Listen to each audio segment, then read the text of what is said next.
deadly riots over the government's plan to avoid defaulting on its loans. Is that the unemployment keeps rising, and it has to keep rising just because you have an excess supply of goods, which is this is all borrowed money that our and that debt is owed by banks in other countries. Still knows a lot. Including right here at home. In the form of a convenient personal loan. A filter cigarette that delivers the taste, and 45 malt liquor. Are you hot? Quite some time ago, by a section of America is sponsoring I first learned it from my grandmother. Now, my grandmother was a wonderful person. She taught me how to play the game Monopoly. She understood that the name of the game is to acquire. She would accumulate everything she could, and eventually she became the master of the board. And then she would always say the same thing to me. She'd look at me and she'd say, "One day, you'll learn to play the game." One summer, I played Monopoly almost every day, all day long. And that summer, I learned to play the game. I came to understand the only way to win is to make a total commitment to acquisition. I came to understand that money and possessions, that's the way that you keep score. And by the end of that summer, I was more ruthless than my grandmother. I was ready to bend the rules if I had to win that game. And I sat down with her to play that fall. I took everything she had. I watched her give her last dollar and quit in utter defeat. And then she had one more thing to teach me.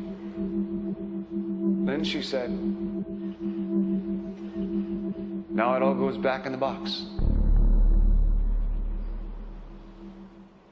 All those houses and hotels, all the railroads and utility companies, all that property and all that wonderful money. Now it all goes back in the box. None of it was really yours. You got all heated up about it for a while. But it was around a long time before you sat down at the board. And it will be here after you're gone. Players come and players go. Houses and cars, titles and clothes, even your body. Because the fact is that everything I clutch and consume and hoard is going to go back in the box, and I'm going to lose it all.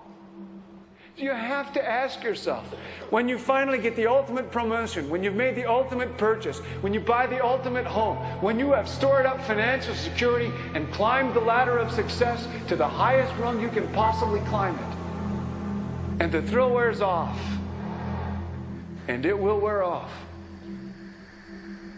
then what? How far do you have to walk down that road before you see where it leads? Surely you understand, it'll never be enough. So you have to ask yourself the question, what matters?